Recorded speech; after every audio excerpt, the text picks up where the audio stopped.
Саламатсыздар ма?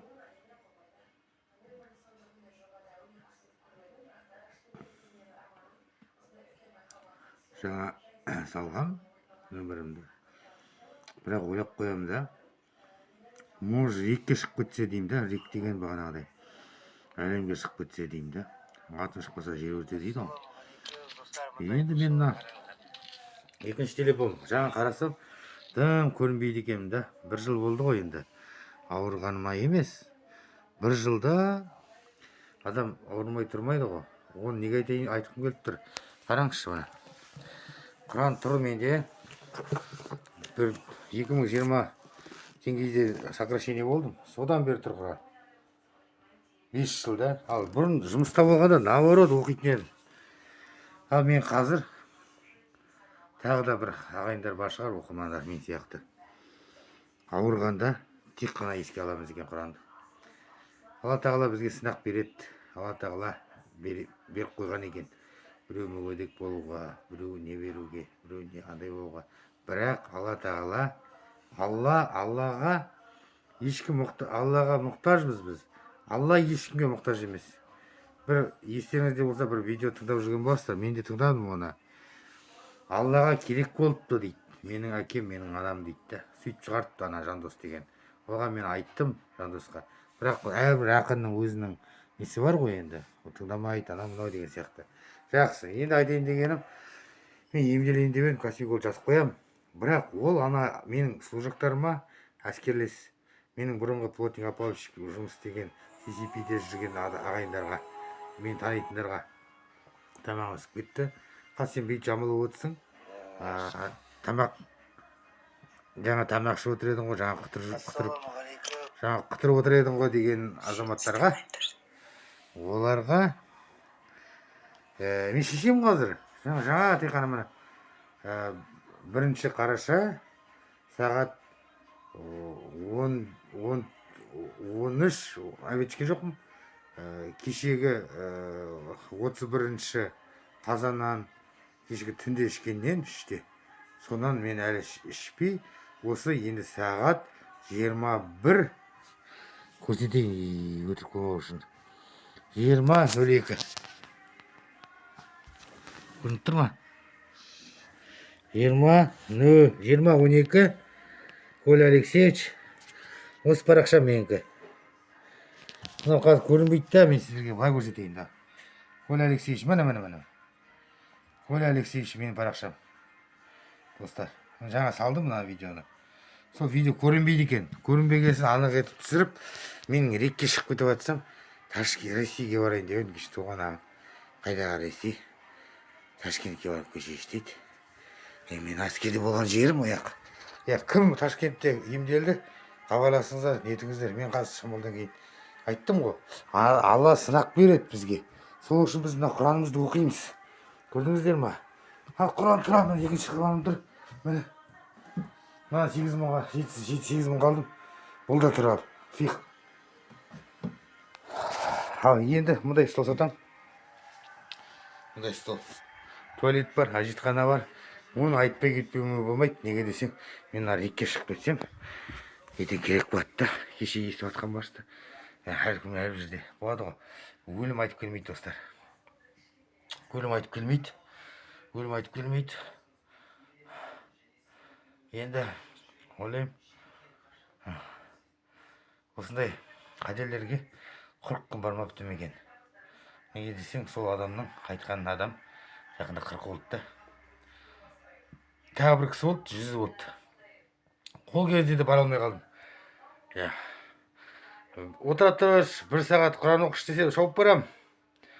Бұлай неге бара алмадым да? Жаназаға салқын құдалар. Сол қуанағыдай қуық. Мынау қатсақ деген сияқты. Қолымды қаралуға страховой полис керек деп атын айтпай қойын. Страховой полиссіз қарамайым деді. Ақшам жоқ. Мына ақшаны қайдан таптың десең, бір адам 100 мың берді. Болды, басы. Енді ағам, маған туысқандарым берсе береді, бермесе бермейді. Бірақ мен жазып қойып жатырмын. Бірақ жазып қойғанда сіздер ойламаңыздар, бұл ақша жинап жатыр, бүйтіп жатыр деп. Мен әлі барған жоқпын. Мен Ресейге де баруым мүмкін. Ресейге 300 мың 400 мың ақша жетеді. Бірақ оның алдында мен айтып қойдым, Ресейге кетіп батым деп. Ресейге бармасам да бәрі неге дейін 50 мың шығып кетеді уже. Өзбекстанның границасына дейін маған 50 мың шығып кетеді. Арақ ішпеймін, темекі тартпаймын, тамақты ішпеуге болады. Бірінші күн, төртінші күн ораза ұстауға болады. Бәріне шыдаймын. Бірақ мына тамақты жаңа ішіп алғам, күшті болып қалдым. Терлеп, жақсы болып отырмын да. Ал рахмет, сау болыңыздар. Осы айтайын дегенім. Сосын не? Енді жол деген алыс болады, мысалы. Ешкім білмейді ғой, таңертең ұйқыдан тұрамыз ба, тұрмаймыз ба. Мен Тоқаев Серік Ибатұлы жайлы айтып келіп тұр, Атырау облысы Жапырық ауылынан. Сосын Рафинат деген апа бар. Рафинат деген апаға ешбір әкім барып жатқан бар, әкімшілік барып жатқан бар. Әкім барды деп айта алмаймын. Әкімшіліктің тарапынан барып жатқан бар. Нұрмат Қайымеден, Алмас Нұрмұхановтар барып жатқан шығар. Бірақ үйіне кірмейді оның ешкім. Оның үйіне кірген мен тағы бір екі адам болды. Оның үй деген күй жоқ. Оның үйін даже жауып тастауға болады деп айта аламын. Санапетті апарып, үйін жауып тастауға болады. Соны айтып кетейін. Үшіншісі, төртіншісі 5 баласы бар. Бибинұр, Нұржау ауылдық округінен. Сафоннан бар, Айгүл деген. 4 сондай баласы бар. Жолдашы жоқ. Сосын тағы бір адам бар. Айгүл деген тоже. Бекзат деген баласы бар. Сосын тағы бір адам бар, ол Айгүл. Ол да мүмкіндігі шектеулі жан. Кеше біреу Жадыра деген жазды, мүмкіндігі шектеулі жан, көмектесіңіз аға деп. Сондайлар айтып кетіп жатқаным ғой просто. Жаман айтпай жақсы жоқ, не болады дейсің мысалы. Маған емес, мені алла біледі ғой. Бұлай қарап жатқан адамдардан бір кәсіпкерлер шығып, может көмектесер. 872 87 08 ол менікі. Ағайындар, менің жолыма Ташкентке дейін емделуіме 100 мың ақша бар. Сол жетеді деп тұрмын. Туысқандарым тағы 100 мың беретін бар, 200 мың, 400 мың, 700 мың сондай кетеді ғой негізі. Иә, менікі мынау ғой.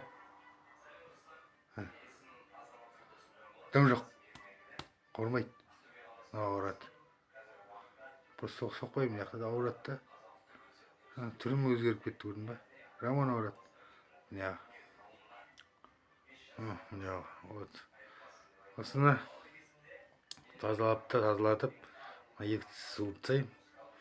25 мың Атырауда. Мына Атырау Құрманғазы ауданына очередке тұрдым.